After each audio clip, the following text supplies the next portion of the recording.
All right. It looks like we are live indeed. What's up, guys? It's Jack, and tonight or this morning, depending on where you're at, we're going to be having a little bit of a conversation about a little game that is actually legendary, that has gone on throughout time, that is kind of unsung at this point. So many people have either forgotten about it, or so many people have never heard of it.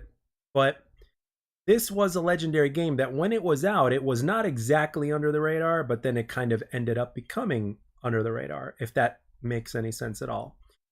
And we're going to get into that today. And the game that I'm talking about is Gotham City Impostors. Now, some of you guys might be wondering, as I'm tweeting out the stream here,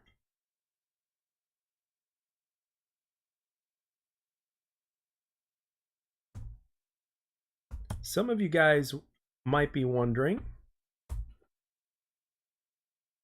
what the hell is Gotham City Impostors? And like when you look at the game art and everything else, you say to yourself, like, what the hell is this?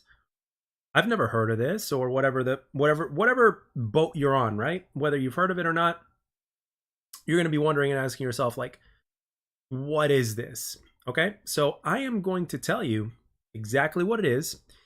And it is actually a game that, even though it got released a good amount of years ago on Xbox Live Arcade, it might have been on the PlayStation as well, and as well as Steam. I know it's on Steam, but anyway, regardless of which, because obviously at the time when it came out, I had an Xbox 360, and that's what I played it on myself.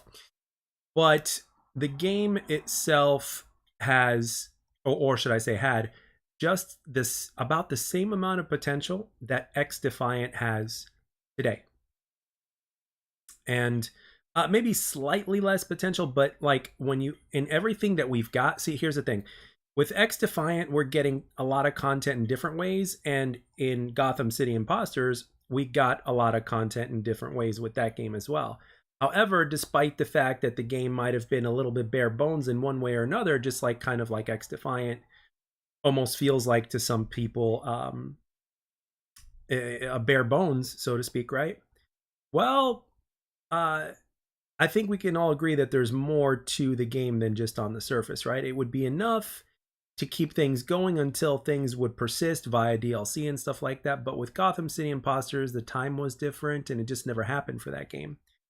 So why in the world, as I'm about to take my swig of water here, why in the world am I raving about Gotham City Impostors? Well, one of the reasons is because it was an arcade shooter that was set in the Batman universe, to where you got to play as imposters, right? You either got to play as the Jokers, which were Joker imposters, or the Bats, that were basically Batman imposters. And you can even customize the way they look.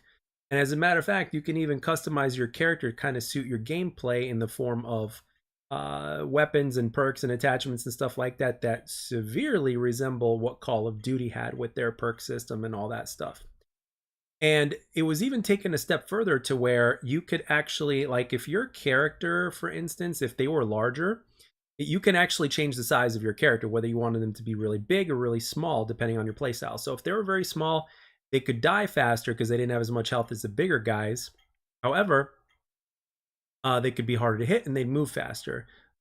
But with the big guys, they would have a lot more health and they would pack a punch, but at the same time, they would be an easier target and they wouldn't be as fast. So it was a very interesting balance factor in terms of the way they did that. And of course, just like Call of Duty, you had your assault rifles, you had your submachine guns, you had like basically like and attachments to go with them as well. You had your bare essentials in that game, which was absolutely incredible.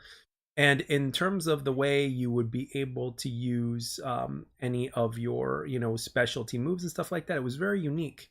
And it fit in very well. And the game, I mean, I don't know exactly what the player count was when that game came out in terms of its prime and stuff like that. But let me tell you, for back in the day when Call of Duty was still going strong, which was when this game came out, this game actually was a legit Call of Duty alternative. And players actually played it a lot. Like a lot. I even played it a lot. A lot of Call of Duty players even played it a lot. Content creators played it a lot. I mean, if you were to look up, let me give you an example here. I'm going to use 402 Thunder as an example. So if you were to look up a video by 402 Thunder, just type in the search engine here on YouTube, 402 Thunder Gotham City Impostors. You would absolutely love what you would see, because not only was there gameplay commentary, but there were a few raw gameplays as well. But Gotham City Impostors was an alternate Call of Duty in a sense, in terms of gameplay. And it also had its own taste of sense of humor. It had its own, way of being humorous.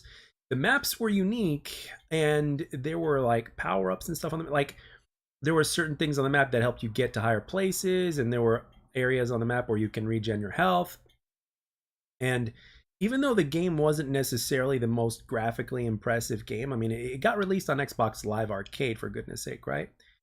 It had all the bells and whistles that you would expect from like a Call of Duty game or an arcade shooter in the full package. They even had a progression system and a prestige and unlock and stuff like that. And again, like I said, you could customize your character. I wanted to personally grind the game so much that I wanted to customize my character to where all they would be wearing is underwear and their shoes, of course.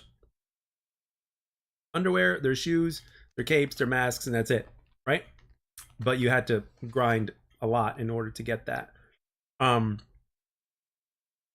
they would look really interesting and unique. And the sense of humor was all over the game. So I am actually going to look up right now a little bit more info here, because I want to describe in terms of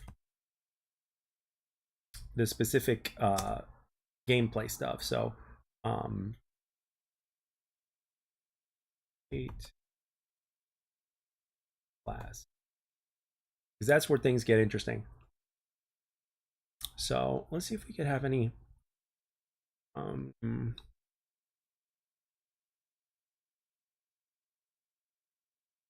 okay, so it starts with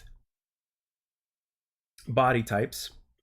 So there's 5 body types you can choose from: speedy, nimble, tough, burly, and mighty. So basically, tough is in the middle, and then you guys know, you go from the smallest and fastest to all the way up to the largest and strongest, but the slowest. So it all depended on your personal type of playstyle, right? So there were body types, and then let's explore a little bit more.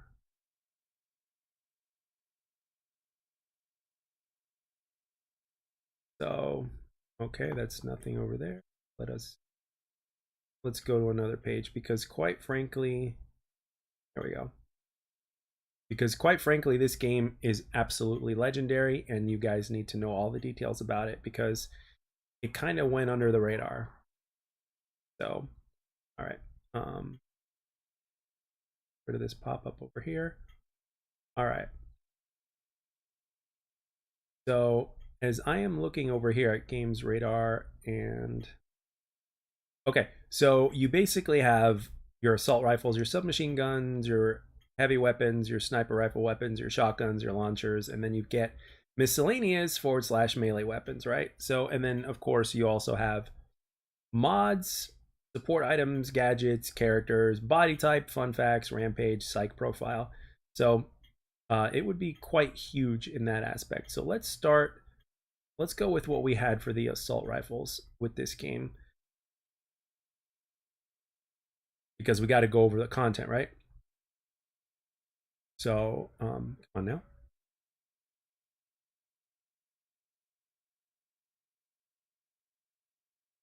This page is taking forever to load up for whatever reason.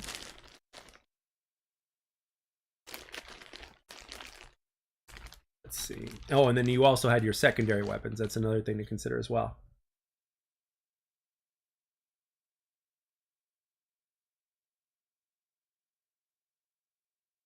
Okay. So, first assault rifle is called the Dawn Patrol. Standard assault rifle, it's powerful, shoots fast, but lacks accuracy. Good for speedy players, skating, bouncing, and otherwise on the move. Try a red dot on the move. Try a red dot sight for improved accuracy, or extended magazines for real Scarface action.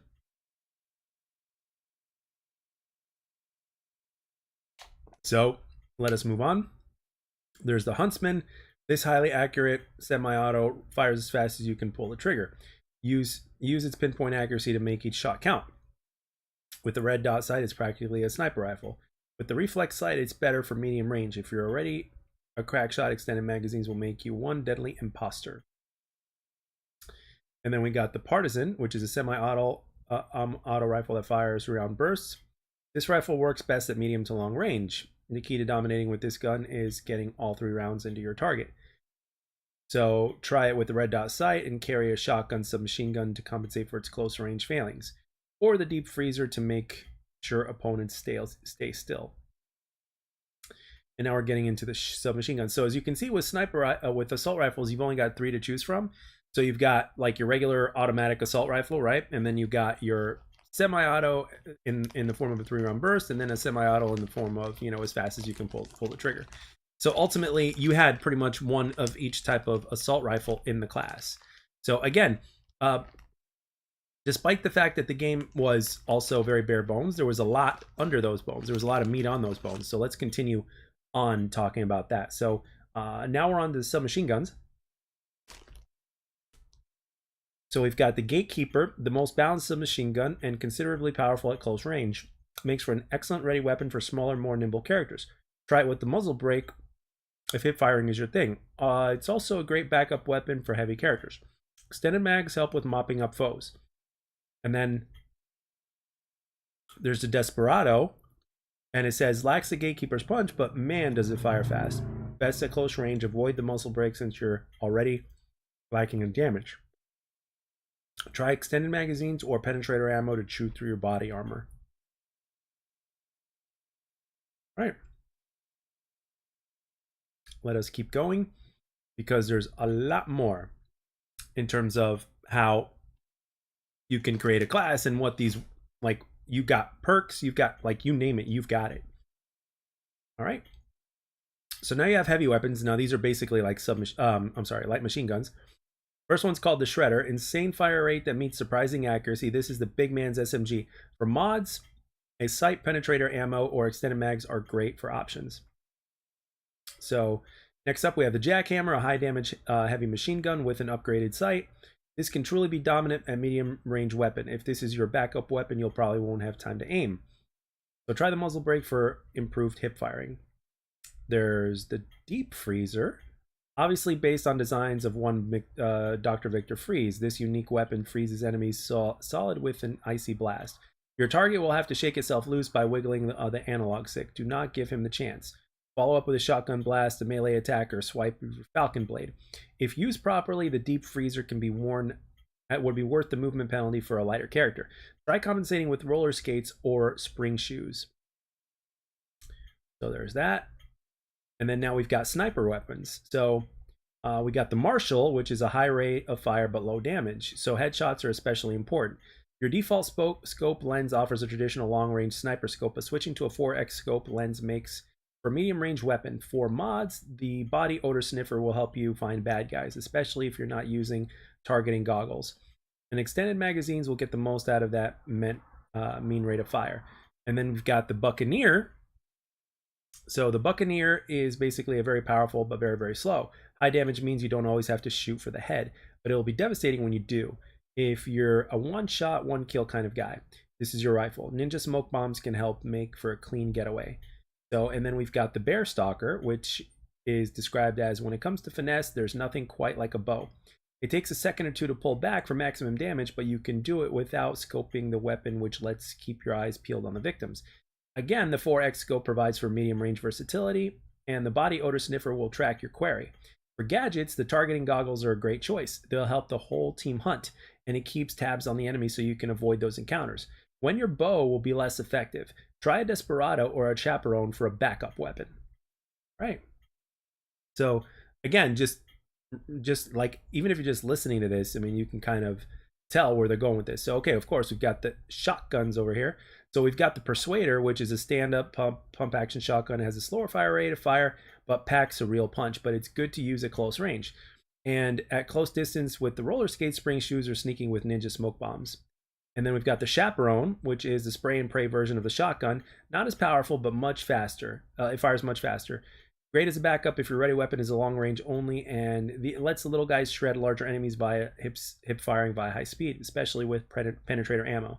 The extended drum mod will give you an obscene number of shells. So as you can see, like with some of these attachments that they're already mentioning, even though we haven't gotten into the attachments yet, you can tell that all of this is literally like, except it's called differently, right? It's literally like a cut and paste of Call of Duty mods, Call of Duty attachments, Call of Duty, even the Call of Duty weapons, right? Or just basically a lot of FPS weapons. All right, let's keep going. Oh, launchers, of course. Let's see. All right. So one of the launchers is called the Thunder Dragon. It fires explosive rockets that travel straight into the target. Great for softening up heavy targets or leading little guys. And then we have the Bombardier. It's a slingshot that fires explosives in an arc. Hold the trigger to charge up for maximum range.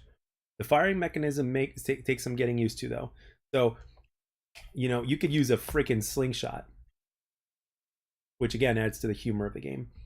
Then you've got your knife. So every imposter carries a knife that serves his Call of Duty style right thumbstick melee attack. However, the bigger your body type, the more damage your knife attack will do.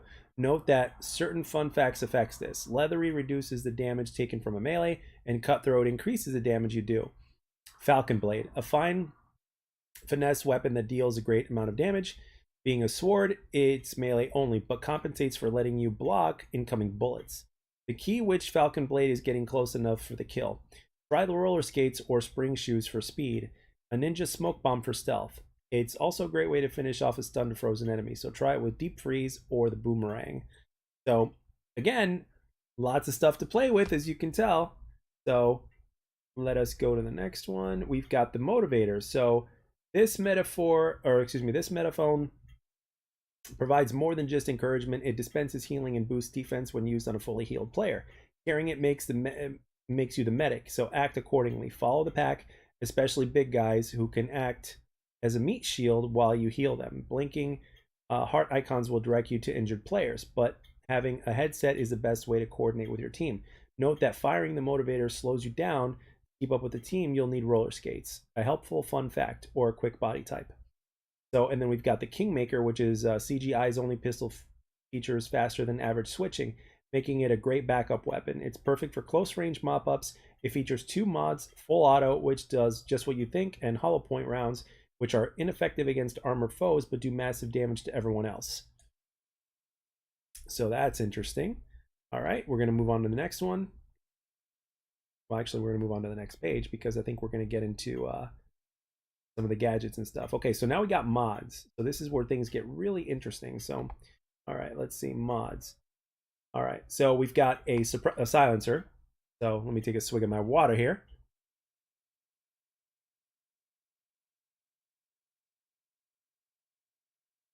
Yeah, delicious. Okay, so we've got the silencer. So the James Bond special, it keeps you off enemy radar when firing for the cost of a little damage range. Great for sniper rifles. They already have excellent range, and killing quietly means you can stay in one place longer. Also effective on submachine guns, which are the best up close. Try it on the Desperado. So next up, we got the reflex sight. Of course, we understand what the reflex sight is, so I really don't need to go into that. Let's see. Come on now. Scroll down. All right. Red dot sight, of course, which is basically the higher zoom. Body odor sniffer. So this is a reason to shower before battle. The sniffer can be equipped on nearly every weapon, and what it does is it lets you get the drop on players without carrying target goggles or a motion sensor. Try it on your backup weapon and switch to it when needed. So this, to me, is pretty much like the what's it called, from Modern Warfare 2. Shit, it's on the tip of my tongue, man. It's in Modern Warfare 2. Shit. I forget at the moment, but it's the motion sensor or whatever it is. So that's pretty much what it is. So next up, we got muzzle brake.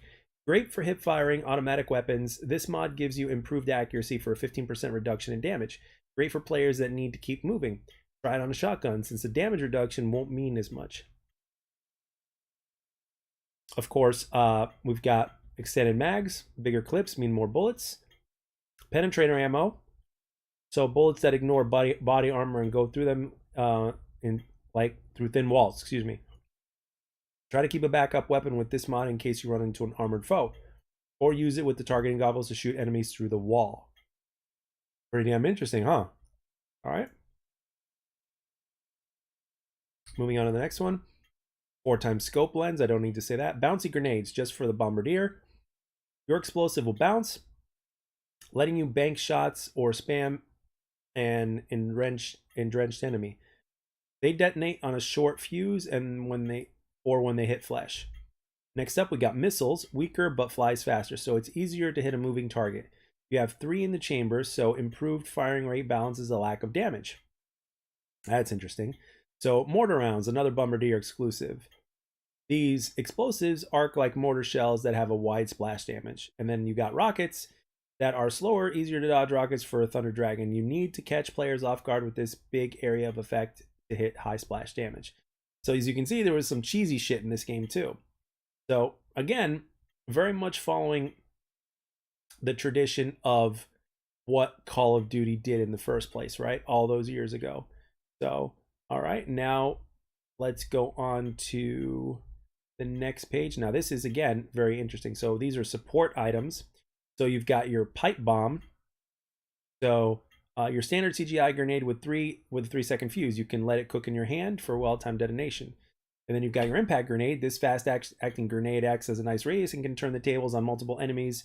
Instant detonation makes it easier to hit quick enemies, and bad guys will have trouble getting away from the splash damage. Toss it in the passive bouncing or skating enemies, and you're talented in leading targets in this nade. So, and then we've got impact grenade. So, oh, wait a minute, I already read that. Duh. We've got boomerang. So this automatically sounds interesting just about reading it. So to use, hold trigger to lock and release to fire, stuns foes for modest damage, and it's a versatile gadget. Lock on makes it great for those faster moving enemies, and the stun effect gives you a chance against high health bruisers. Move in for the kill. So Disney your enemy and move in for the kill. Okay, so next up, hatchet. Hold R2 to steady it or to ready it and release it when the enemy is sighted. Another fast-acting support item that can quickly put down a single troublesome enemy. This is a finesse item that takes some getting used to, but it's deadly when you have a feel for it. Don't forget you can retrieve your own hatchet to avoid waiting for a new one. And then you've got Shuriken. These throwing stars can lock onto multiple enemies. If your build isn't suited to dealing with fast-moving enemies at close-medium range, Shuriken will give you an arsenal of precision it lacks. And then we've got a bear trap. This painful looking item does less damage than you'd think. Instead, it slows enemies down until they can wiggle out of it. Put them in where they'll get tripped on. Great for snipers, both offensively and defensively. Throw it in the path of a skating enemy for instant results. And then we got a trap in the box. It's a proximity mine that can catch multiple enemies in its explosive radius. A great way for snipers to protect their backs and for fast moving players that can drop them around corners while being pursued. And then you've got body armor. Damage from standard bullets is reduced by 20%. Once you're extra sensitive to the deep freezer and stun items like bear traps and boomerangs, also penetrator ammo goes right through your armor. Next up, we've got energy drink, an on-the-go healing item that provides a quick boost to your regeneration rate. Healing stations are generally plentiful, but flag carriers, snipers, and other loners will find it useful. So look at that. I mean, it kind of provides what Black Ops 4 did right there with that energy drink. It's like, get that health back up. We got more though. We've got care package. Resupply your team with health and ammo. Enemies can use it too, and that has its advantages. Deploy it to lure some targets into the open, then snipe away and blow them into high heaven. Motion sensor. Toss one of these puppies out, and an enemy who is near it will be marked on the map for you and your team. Great for team players, medics, and makes for a nice warning system for snipers. Then we've got airspace denier. So the anti-glider rig. It stuns players flying overhead and brings them on the ground where they're easily pickings. Set these traps near updraft vents, trampolines, and other high traffic areas. And then we've got toxic gas. Pour this can of beans down your gullet and fart out a stinky cloud that does amazingly damage and stuns and disorients enemies. If you're a speedy character, these get enemies close so you can go around a corner, plant a cloud, and mop them up. Otherwise, try placing it in high traffic areas or spots where roller skating ramps dump players. And now we've got some pretty cool gadgets up in here. Other things you can play with. You got the glider ring. Just as it sounds, the glider rig allows you to swoop around Gotham. Remember that you'll need some environmental assistance to reach gliding heights, either from catching an updraft or bouncing on a trampoline or simply leaping from a high ledge. Once you're airborne, you have to dive bomb.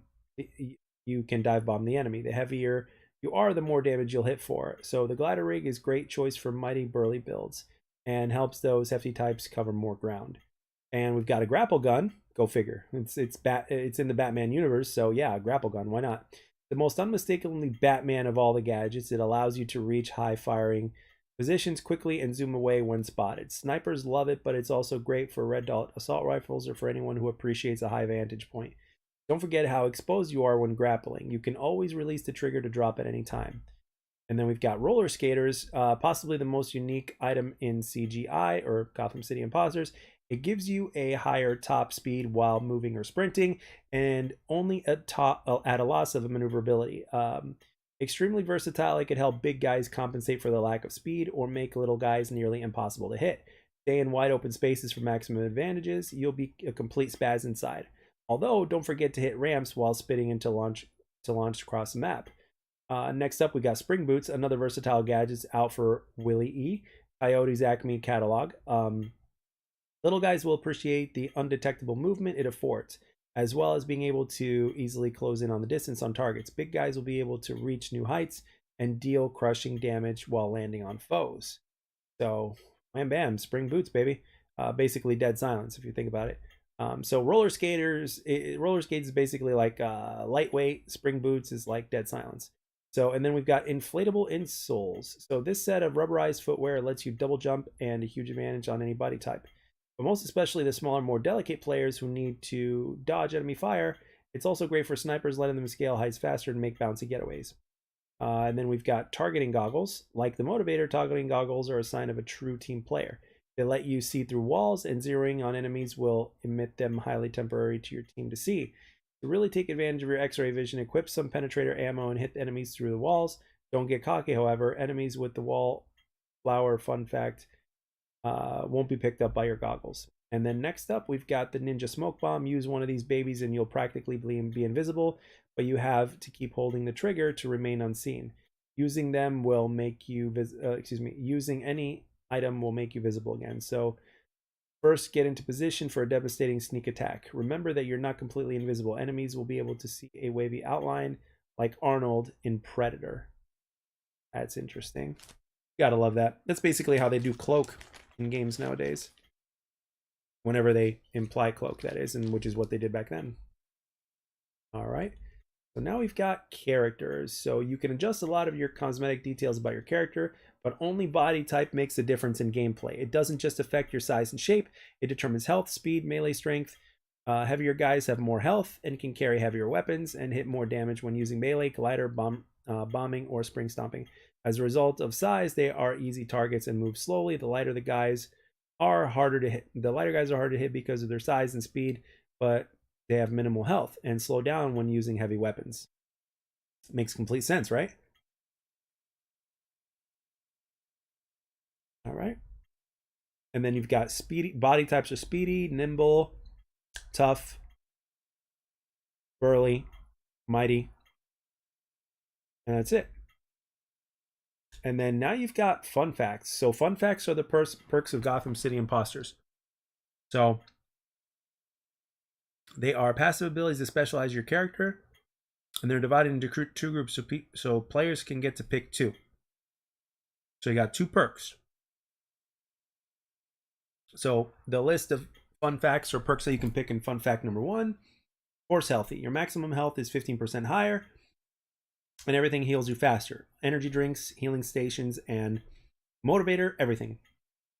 Pair this up with a burly or mighty body type, and you're the medic's best friend. And then we got Possum Player. If you hold off on respawning, other players can revive you. Some big pros and cons here. The fun fact is uncommon since your average Gotham City imposter isn't just used to reviving teammates. They may ignore you or may confuse them with them in a result of your death. On the other hand, if you have reliable teammates and good mic communication, it can be a real lifesaver. So sorry about the pun.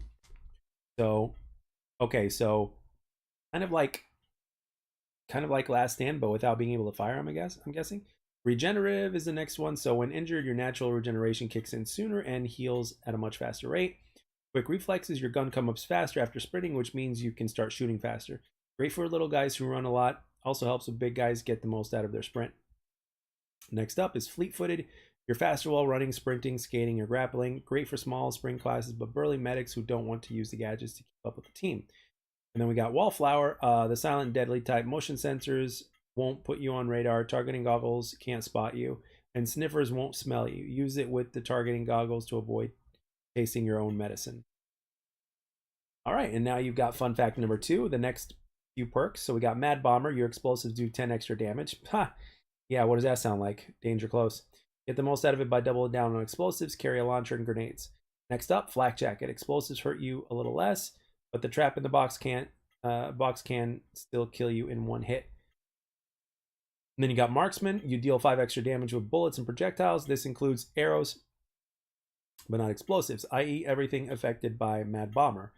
Great in conjunction with a high rate of fire, and try it with the Shredder, the Desperado, or the Dawn Patrol. And then next up, kinda bulletproof. Enemy bullets and arrows do 5% less damage. Then you got Cutthroat. You do more damage with blade attacks, your melee knife, and the Falcon blade included. This makes for a nice surprise when using lighter classes for any build that likes to get in close. And then you got Leathery.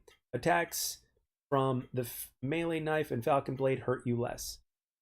Then we have Thick-Headed. Headshots, boomerangs, glider attacks, spring stomps, anything that your foes that goes for your head will hurt you less and won't stun you as effectively. Bear traps, next up is wooden legs. Bear traps won't slow you down, and the trap in the box won't be instant death. Next up, hard target. Enemies do get no damage bonus for shooting your noggin. Equip this with body armor if you really hate snipers. Oh man, you gotta love the sense of humor in this game. Let's see. And then you got, what's this? Rampage. Rampage are Gotham City Impostors kill streaks. Temporary bonuses earned through damage and kills you inflict or receive. So you got Kill Crazy. You'll do double damage for 15 seconds after dealing 1200 points of damage. Next up, you got Powder Keg. If you get killed 5 times without getting a kill, you'll do double the damage for 15 seconds. This is essentially a death streak like in Modern Warfare. It's hard to recommend over the more aggressive Rampage, but if you're really that terrible, swallow your pride and take this perk. Next up, we got Tough as Nails. Dish out 1200 points of damage without dying, and you'll get a major defense boost of 75% less damage taken for 15 seconds. Next up, an Angry Hedgehog. Another death streak. Die 5 times with no kills, and you'll get 75% extra defense for 15 seconds. If you need this, you know who you are. Gunrunner. Do 1200 points of damage, and your movement speed will be doubled for 15 seconds.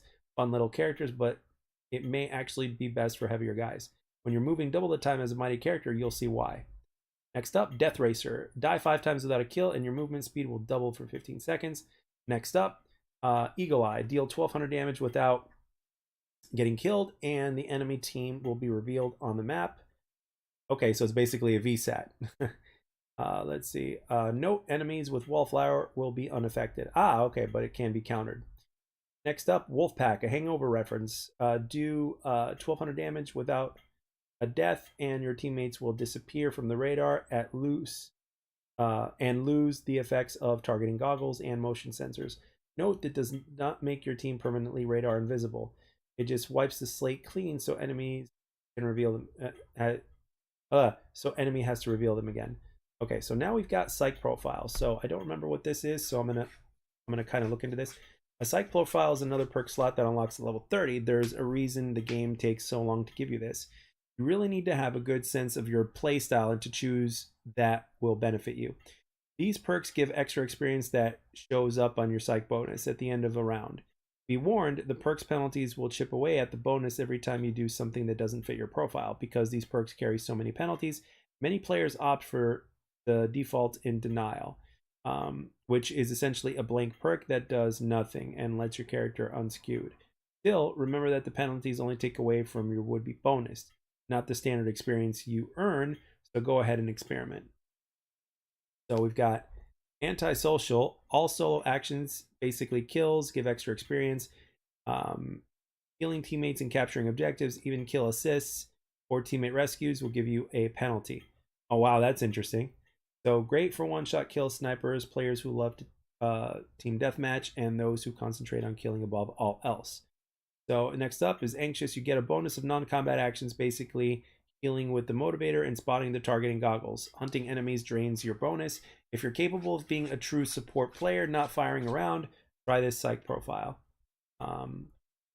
Let's see, we got bipolar. Your highs are high and your lows are low. When your team is in the lead, you'll earn more bonus experience when your team is lagging. And when your team is lagging, you'll start draining. A good way to stay motivated. Very interesting. I don't know if anybody would pick that, but okay. Next up, body dysmorphic. Maybe the simplest psych profile. You get a bonus experience for using speedy, the lightest body type, but you use this with any other body type, it results in a penalty. Next up, codependent. Sort of a more versatile take on anxious. It'll make you a real team player. There's experience bonus for your team actions and target spotting with motion sensor goggles, capturing objectives and healing others, but you're penalized for solo kills. Very interesting in terms of how they've done penalties for that. Next up is histrionic. You'll get extra experience when you're in the top 3 in the scoreboard, but you'll lose out when you're not. Good for objective focused players who often find themselves at the top of the board. Next up, kleptomaniacal. You get your experience bonus by stealing objectives from others, i.e. battery, but you'll lose it when someone takes them from you. Not much good in deathmatch. Next up, masochistic. Extra experience for taking damage, but you lose some for every death. Basically, you want to soak up a lot of damage without getting killed. Great for mighty characters using horse healthy. Next up, narcissistic. It's all about you. You earn extra costume coins. You get, but you get a penalty for helping others with revives, capturing objectives, and healing. If you're looking to build up your wardrobe. Great if you're looking to build up your wardrobe, which a lot of players did, including myself. Paranoid. Additional experience for getting revenge kills, i.e. killing the guy who just killed you. But beware, if you fail to get revenge on players that kills you again, it can become your nemesis, for which you'll be penalized. Next up is passive aggressive. This is for players who like to set traps. Bear traps, trap in the box, and airspace denier will get you the bonus, while direct combat, i.e. shooting people, is penalized. All right, next up, hurting others gets you bonus experience. So, but if they kill you, you lose it. Great for snipers, stealth, and horse healthy, or anyone who is good at staying alive. Okay, so next up, we've got tyrannical. Oh, no, I'm sorry. No, that was sadistic, yeah. Now, tyrannical is bonus for killing players when you are their nemesis. But if they get revenge, you're penalized. Find a player you have an advantage against and bully them for extra experience. So, I mean, just reading this alone, right, just goes to show you, man, that these guys really thought all this through. And not only did they read all this through, but they literally gave you an alternate Call of Duty with its own unique, kind of personality and everything else that goes with it. So, and the interesting part about this is how the penalty system works, because the penalty system in and of itself is okay, it's if you're going to pick one that's not being a team player, if you take objectives and help your team to win or whatnot, it's you get penalized for it, which is quite interesting if you think about it, really. Take a few seconds to think about it, and it's yeah, there's absolutely no doubt about the fact that it's definitely interesting in terms of how someone can pick a perk and how it kind of penalizes you in a sense or something like that. But anyway, let us continue with talking about this great game. So Gotham City Impostors was an absolute gem, and it was kind of way ahead of its time as far as an arcade shooter goes, in a sense, because it was probably a game that was made obviously by a lot less people and by a different company than COD, but man, did it do everything just right. I mean, it was like basically like it was kind of like what XDefiant is now, but it was back in the day. But again, depending on how you look at it in terms of content, again, XDefiant beats it out overall in content, especially after about 6 weeks after XDefiant releases. But honestly, Gotham City Impostors was absolutely incredible. Like if you were to type in on the search engine, right, Gotham City Impostors, you're gonna love what you see. It's a game that very much how do I put this? It's a game that very much um, resembles a classic arcade first-person shooter with, how do I put this? A classic arcade first-person shooter with its own twist, right? Set in the Batman / Gotham universe. And the game also had a sense of humor. And because of the sense of humor and because of the names of certain weapons and stuff like that, like what it did was it basically let you know that, hey, you know what? This is not meant to be taken seriously. Um, it's not meant to be taken seriously whatsoever. But yet, in terms of the fun factor, it's like, damn right, you take it seriously. I remember when Call of Duty Ghosts came out, and this game was obviously still around, it was basically like, it's, how do I put this? With Call of Duty Ghosts, a lot of people kind of backed up. They backed up of Call of Duty Ghosts. Some people went back to Black Ops 2, yada, yada, yada. Okay, cool. But then this game, because of what it offered in terms of something different, with its own unique play style and ways to actually play that you couldn't in COD. I mean, yes, there were ways that you could play just like COD, but there were actually even more ways that you could play that was quite different than COD. And in unique combinations, right? And obviously with with everything that I just mentioned in terms of the weapons, the attachments, the streaks, the perks, and how they're used and how they work, is, yes, it is very reminiscent of COD, but at the same time, it's done and executed in a different way that just simply it simply just it was so ahead of its time. And it wasn't even that graphically beautiful, to be honest. It wasn't that clean of graphics, but that didn't matter. Players didn't care because players enjoyed playing the game. But I don't even remember what the player count was when the game came out. What was the player count when Gotham City Impostors came out? Like, that's the big question.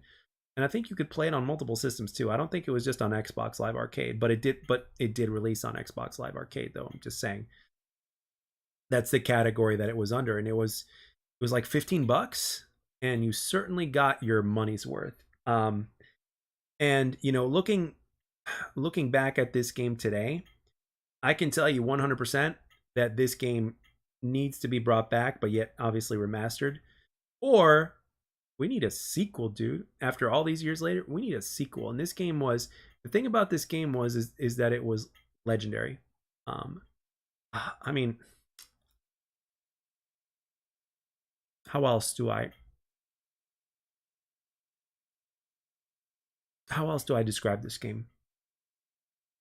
An arcade shooter, very reminiscent of Call of Duty, but with its own type of personality, set in the Batman universe with a big comedic twist. That's basically what Gotham City Impostors is, or was. And it was legendary. And the thing is, after all this time, everybody's forgotten about it. So what does this have to do with XDefiant? Right?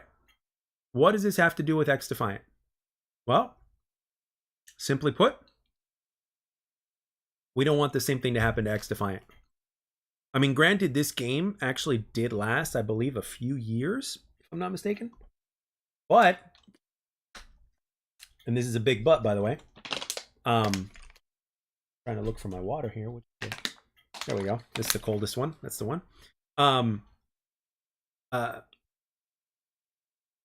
It is a different time. Obviously, the one thing that this game has over Gotham City Impostors, besides the overall content and the fact that it's even though it's not necessarily meant to be taken the most seriously, it is kind of taken seriously because of the type of game that it's trying to be and everything that it's got in it. But overall, um, Gotham City Impostors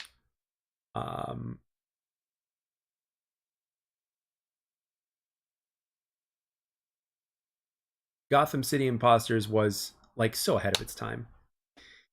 Oh man, I mean, shit. I need to take a swig of my water so I can think clear.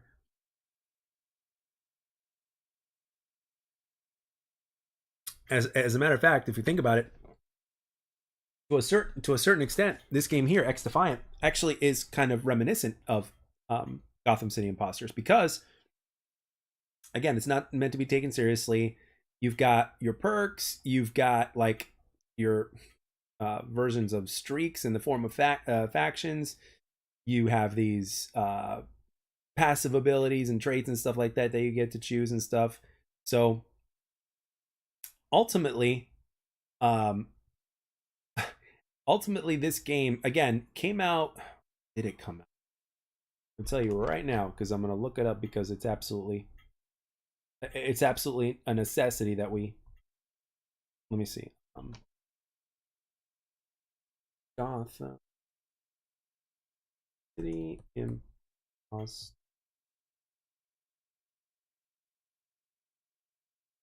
On now.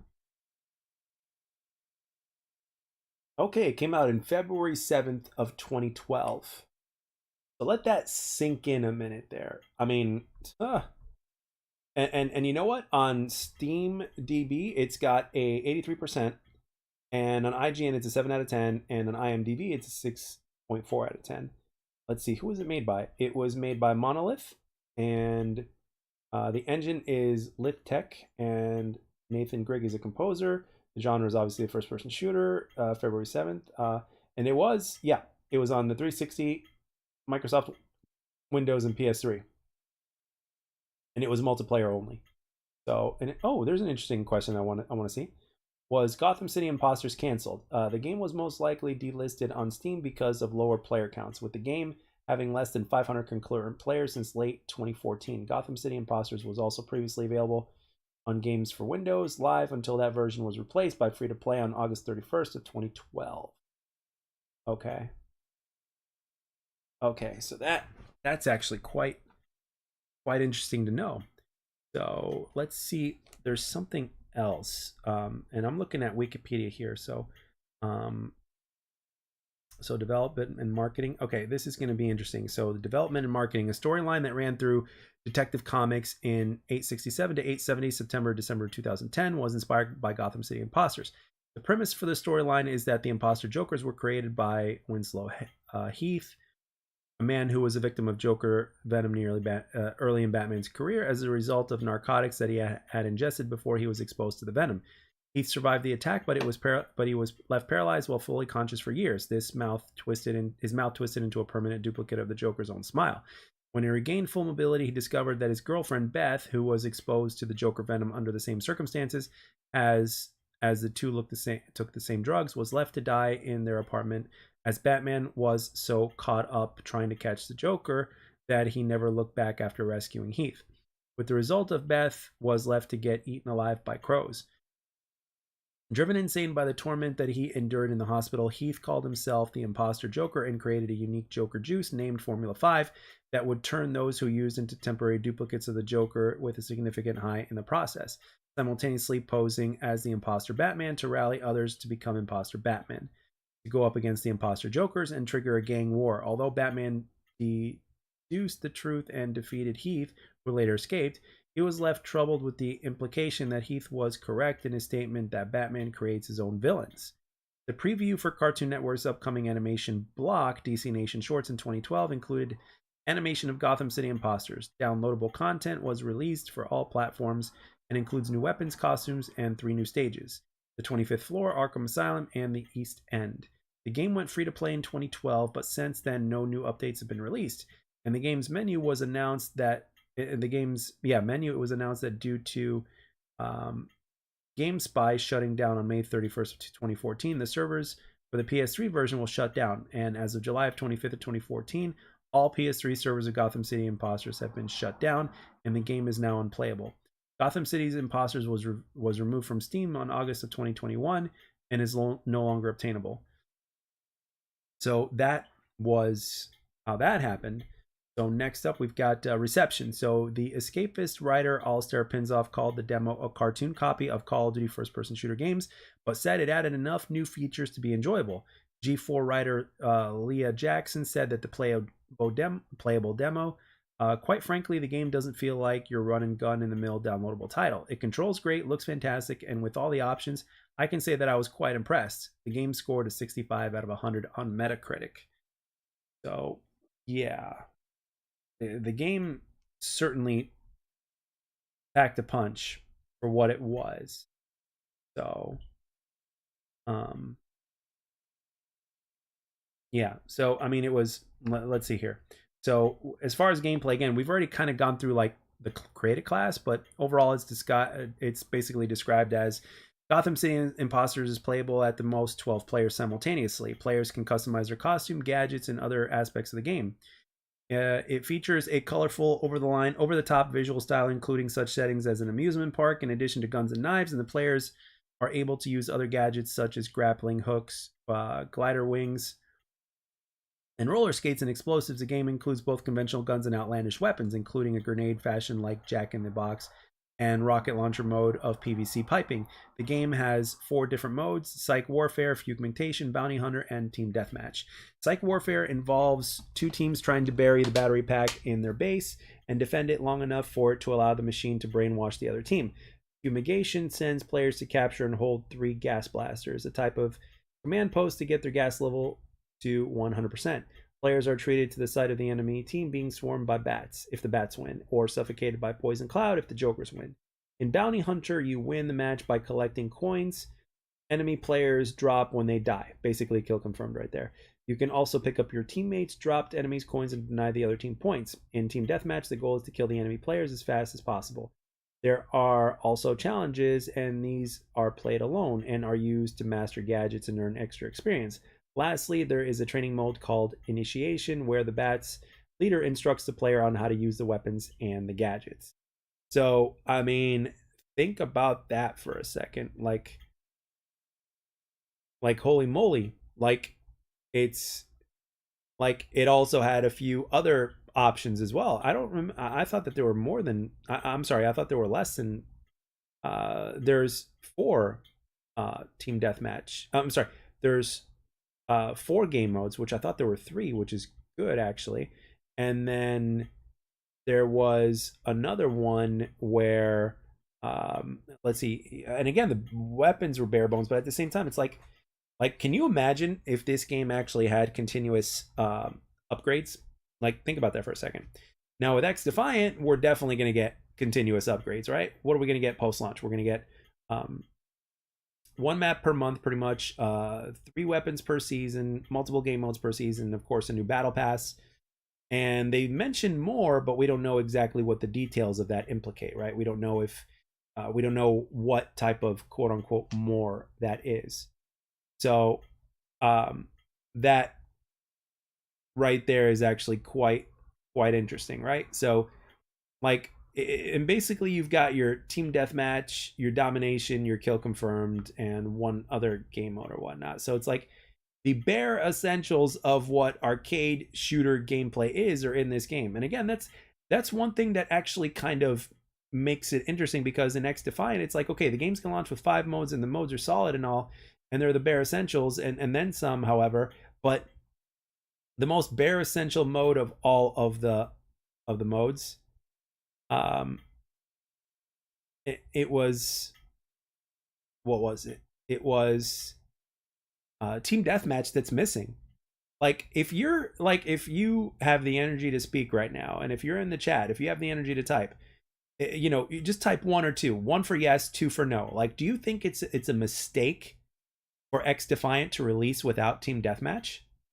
Like, because so far we're not getting it. I mean, there's been 5 modes in the beta, and there's gonna be 5 modes at launch. So that means there's no extra modes at launch. So any other mode that comes after that is going to come post-launch. We've already been made aware that there's going to be a S&D game mode type coming, and there's no doubt that it's also going to be in ranked. But as far as team deathmatch is concerned, obviously, nothing's really been mentioned about it. The closest thing we have that's close to a team deathmatch is a hot shot, a game mode called hot shot. So it's like, it's still very mind-boggling to me personally that team deathmatch is not going to be at the game on release. To me, in my opinion, humbly speaking, so right, it's a mistake. It's a 100% mistake, and this kind of mistake does not need to be. This kind of mistake does not need to be something that is, how do I put this, repeated, because it happened with Halo, and we don't want, like, anything that happened to Halo Infinite, respectfully speaking, we don't want that to happen with XDefiant. And we need to, like, as a community, I personally think we need to do everything in our power through social media, content creation, and stuff like that to keep it from happening. And again, and I know that it's just one game mode. I know that it's team deathmatch. I know it's not necessarily, I mean, it's very important. It's probably not the most important thing. Like, obviously connection and, you know, spawns working correctly and the launch being as smooth as possible is the most important thing. I think everybody in the chat could agree with that. But the thing is, ultimately, you know, once you get past that, team deathmatch is a staple. Team deathmatch is important, and so are other game modes that we're going to get and that are going to come, right? So I think the important thing with XDefiant, and something that we need to do as players and as community members, is that we need to respectfully continue communicating with the developers. And what we need to do is to respectfully, of course, pressure them to make the game better. Like, push them. I don't want to even say pressure, but push them into making the game as good as it possibly can be, because not just for the sake of XDefiant itself, but for the sake of gaming. I would say that XDefiant, like, in terms of the impact it could have, and I'm not necessarily just talking about like the amount of players that play it, but obviously that in and of itself is a big impact, of course.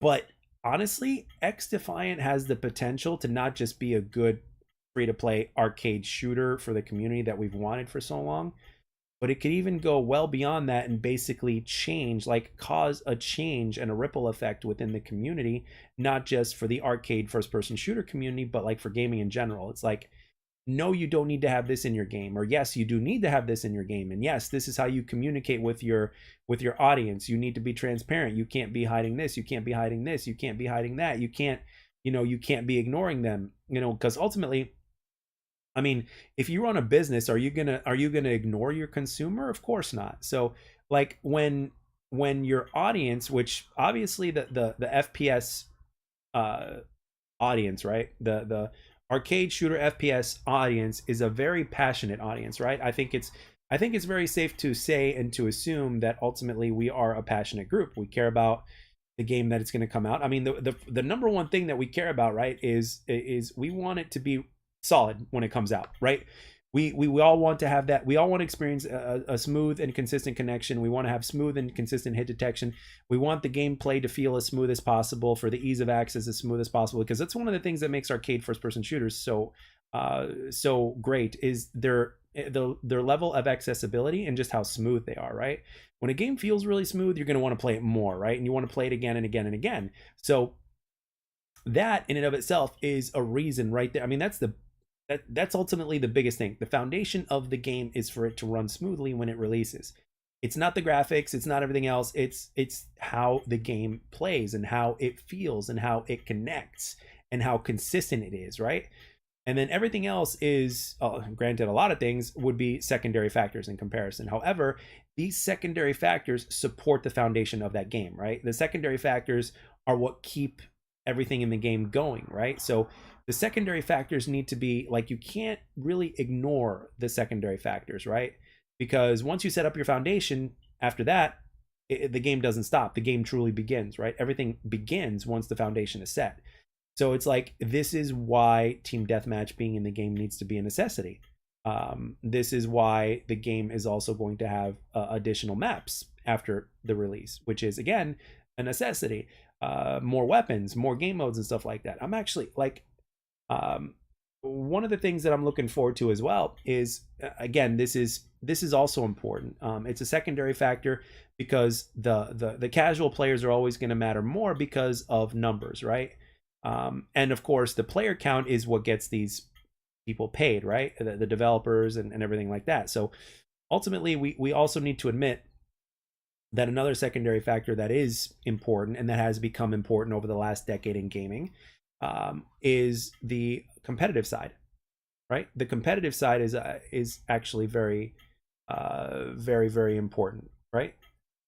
The competitive side is something that's actually going to help keep the game. It's going to help keep the game very fresh. It's going to help keep the game popular because let's face it, competitive players right now, well, not just competitive players that play the game online, but pro players, right? Professional players are more accessible now than ever. They're bigger now than ever in terms of popularity. They're making more money than ever. And these are all good things, actually. I'm actually very happy. And you guys, like, I have not even touched on how much respect I have for the pro scene, like in any game, not necessarily in terms of what XDefiant could offer, but for the Call of Duty side, for the Halo side, like the other day, and I mentioned this on my Halo stream earlier when I played some Halo Infinite. Like I was like, I looked at a gameplay from Frosty from the day after they just won the tournament, because very recently in Texas they what was it? Not the former Sentinels team that are now in phase. Well, except for they don't have Lethal anymore. They traded him out for Renegade, but basically that team won that tournament, and then Frosty, who is arguably the best player in the world, right? He's always in the conversation of who the best player in the world is, right? He's easily top 3, top 5 player, right? Which says quite a lot, because when you're talking about the top 1% of people that play the game, and you're talking about, you know, your top 3, arguably number 1, maybe top 5 at the very least, dude.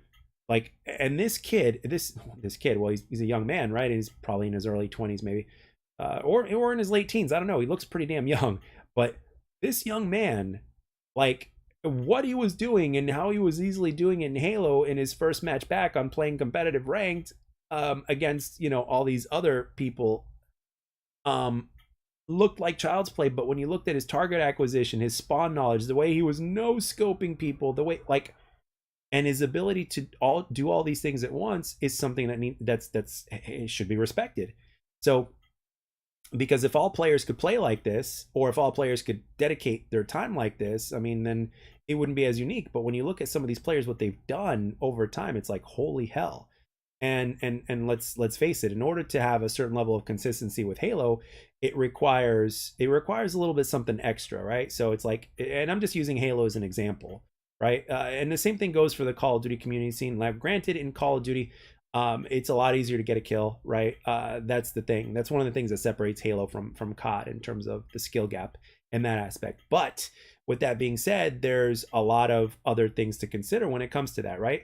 So what are we talking about exactly? We're talking about the game knowledge, the spawn knowledge. So I mean, so game knowledge, spawn knowledge, target acquisition, snipers. Like, again, like when a former Halo player that went on to COD and now is back in Halo, Formal, for instance, like when you look at his Call of Duty highlights in terms of what he was able to do, including the time when there was advanced movement, like let's say during Black Ops 3, for instance, the way he would be pinpoint accurate, right? Absolutely 100% pinpoint accurate with the with his sniper shot. Like, the guy would be strafing in midair because of the jetpacks, right? 100% strafing in midair with the jetpacks. And then they would move like behind some cover, but the only thing you could see is their head, right? And Formal was able to hit that target that was moving that fast, like, and all you can see is their head. And we're talking pinpoint accurate. Like, you guys know when you aim down sights with the red dot, like you see in the gameplay right now, right? Like ADSing with the red dot, like the head would be the size of that damn dot. And he was using a sniper and he was able to take out a guy that was strafing in midair doing that, and he made it look easy. And it's like, holy shit, dude, you know, it's things like that that you got to admire, right? I mean, it's I mean, you can't really escape things like that, and especially when they come in handy in terms of clutch moments. Like, let's say he's the only player left alive in an SND, and is able to get the clutch and survive and basically pull off something like that. And again, under pressure, right? Because these guys are playing for money. These guys are playing for the win, for the trophy, and all that kind of stuff. They're also doing it in front of a crowd when it comes to big tournaments and stuff like that. So it's like, you know, I mean, all these things also play a role as well. And on top of that, you have plus you know, there's also the fact that you've got what's it called, uh you've got the organization that you got to keep happy as well, right? You got to keep your spot. You can't slack off too much or else you won't be a pro anymore, and now that means more than ever, right? Right now that means more than ever. So it's, from what it seems it's like it's a lot harder to become a pro now, and on top of that the pay is that much higher. So I mean, you gotta work really hard and maintain and keep your skill levels up, because if you don't, right, and if you become if you're not really that good anymore and your skills start to drop to the point to where, you know, players are not going to pick you up, or you're going to get dropped, and then eventually nobody's going to pick you up for what you offer, then I guess that means you're kind of out of a job, right? So it's like, you know, and it's a big deal.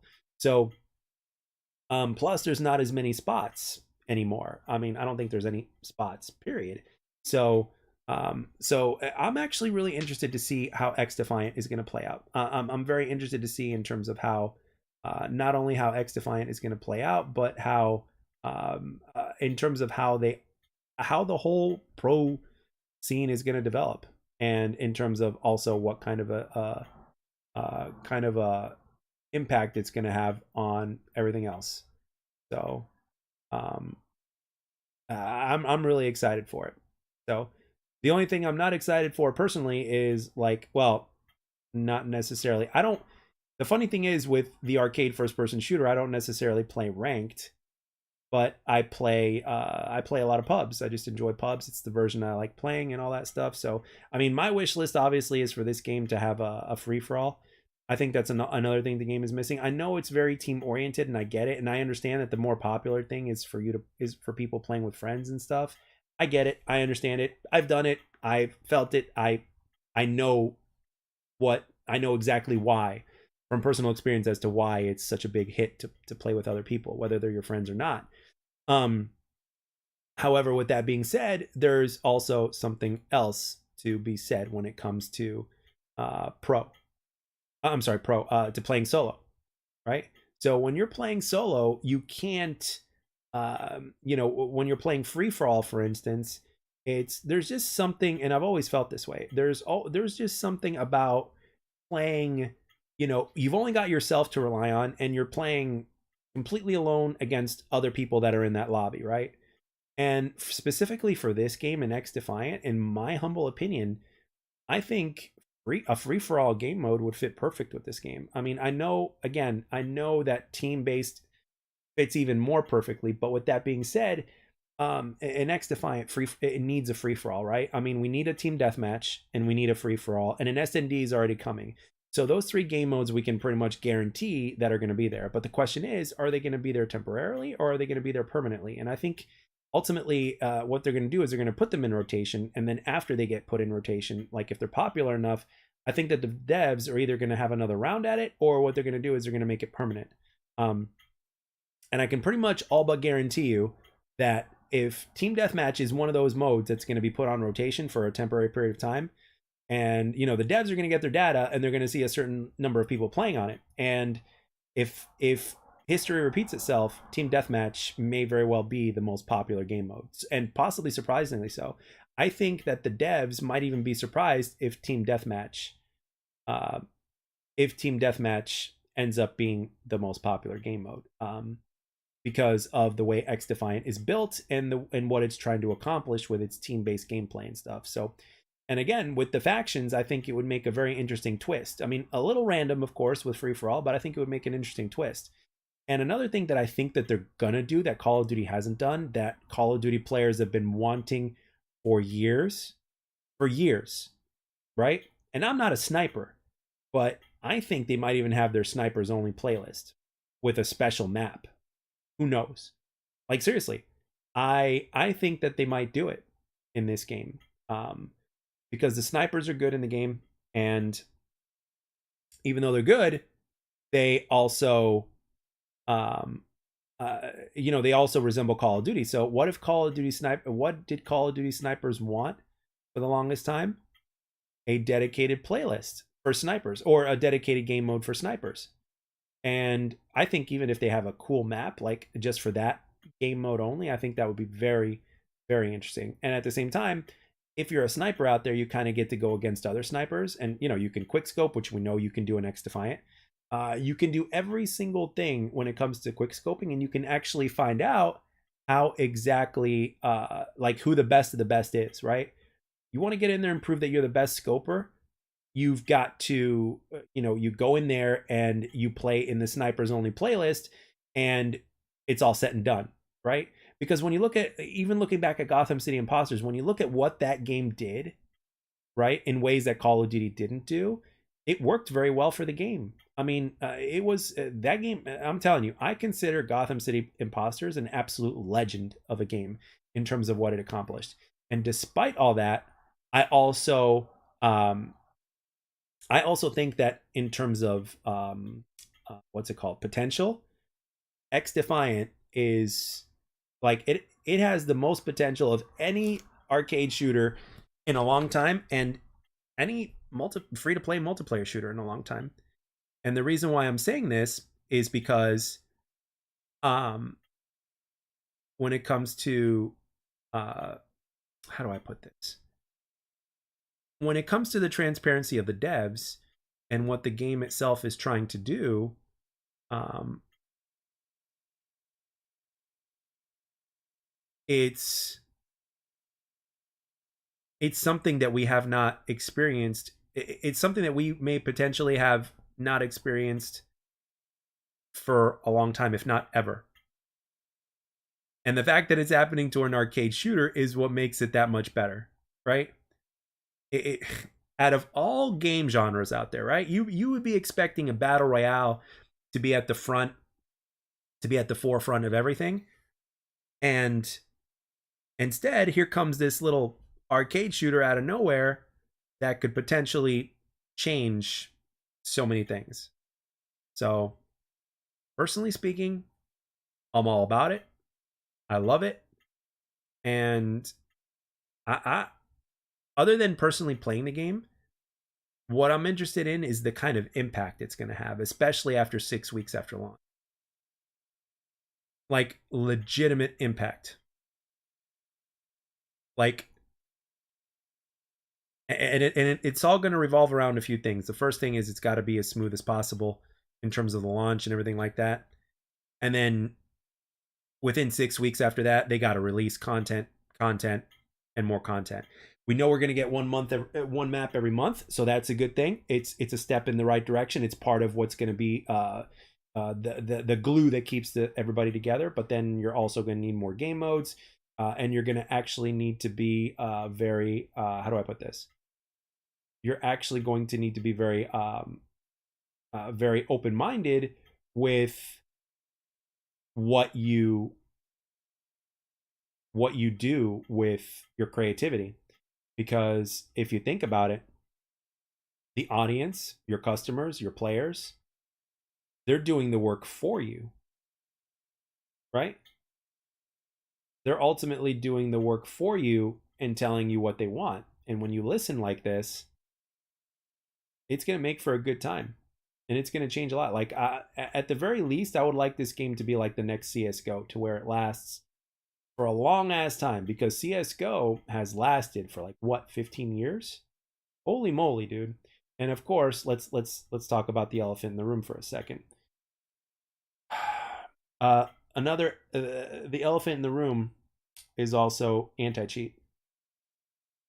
XDefiant also needs a very solid anti-cheat, and one that continues um, to work optimally through the game's entire existence.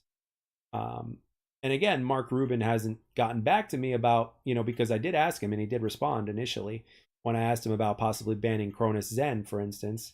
And he said that they were looking into something like that, but nothing has been set in stone yet or anything like that, or something along those lines. I'm paraphrasing. So that is also important because you don't want to just look at the PC side of things, especially since crossplay is a thing, but console as well. And I like the fact that they're having input based match.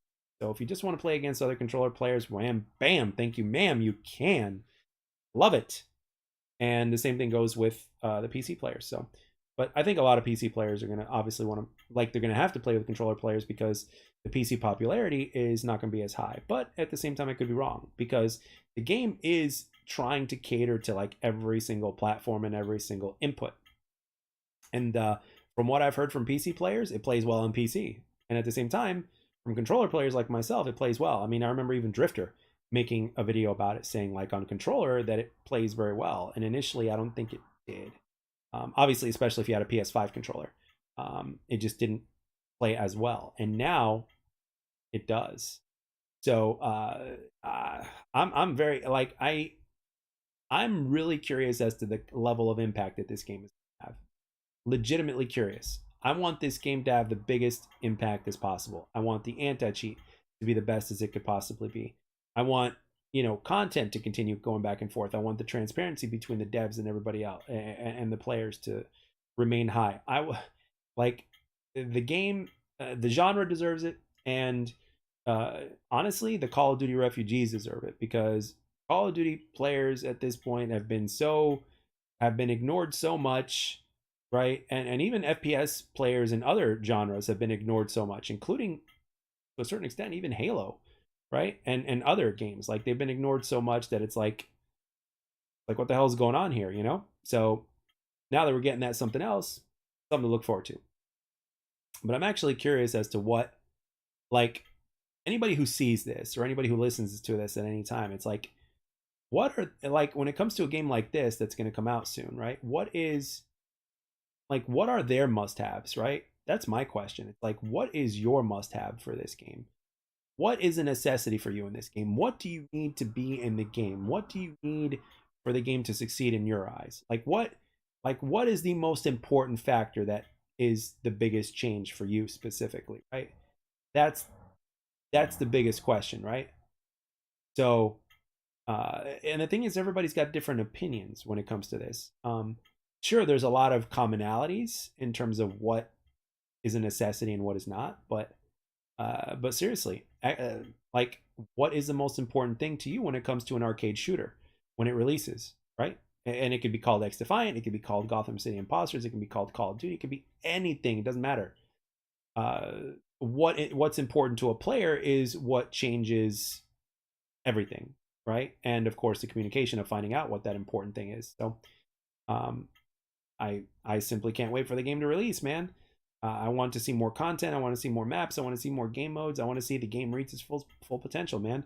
So, but yeah, I've gone on for, going on 80 minutes, and I could go on, especially if somebody else in the chat were to say anything. But I get it; it's really late right now, depending on where you are in the world.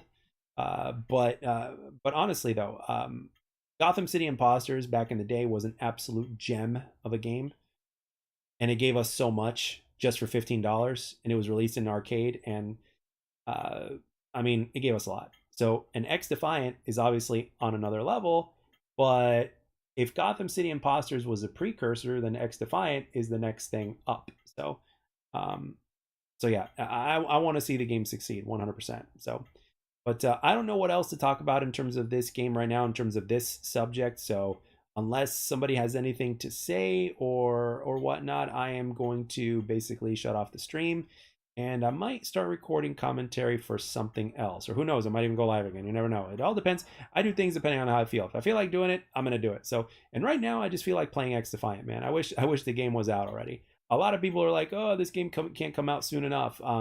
It's gonna come out anywhere from now to September 1st. So and speaking of September 1st, I need to know what day of the week September 1st is at this point. So, because XDefiant is a whole lot of fun. And it reminds me of the old Call of Duty glory days. It reminds me of the arcade first-person shooter days, including even the days of Gotham City Impostors, because things were a lot more simple back then. So when people describe, when other content creators have described um, this game, XDefiant, when they describe it as a classic arcade first-person shooter, that's what that means. That's what they mean. It's a classic. And sometimes when it comes to certain things, classic is just better. The beautiful thing about video games is that they do not have to be complicated in order to be fun. It depends on the genre, and it also depends on the taste of the player. And thankfully speaking, the arcade first person shooter genre, in its purest form, and in many ways at its best, is when it's actually not complicated. It's actually simple. Now, you can make something complicated in the game, like you can turn something simple into complicated, which is kind of like where the gameplay or the skill of the player kind of, leaves things in the open. But ultimately, what I mean by this is easy to get into, hard to master. That is what ultimately is the success formula of a first person arcade shooter. So, but anyway, yeah, at 81 minutes at this point, it is time to call it a stream. So I want you to tell me in the comment section if you watch this later, whatever the deal is, what's the biggest factor for you? What has you the most excited about XDefiant? What do you feel? What do you think when it comes to XDefiant, as well as the fact that I also want to know what you think of Gotham City Impostors. Let's talk about I want to know what you think about Gotham City Impostors. So anyway, I hope you enjoyed the stream and the conversation. You guys have a wonderful day or night wherever you are. Enjoy your upcoming weekend. I'm probably going to be streaming more. I don't entirely know what videos I want to make on XDefiant at this point, especially since I've made a lot and the game has not been released yet. But if you have any ideas, or if there's anything specific that you want to know, or a conversation you want to have, let it be known down in the comment section, and I may make a video about it. It might inspire another idea for another video. So give me some ideas, if you will. So thank you again for watching and or listening. Enjoy your day and or night or morning, and I'll catch you guys in the next video or in the next stream or on Twitter. Take care.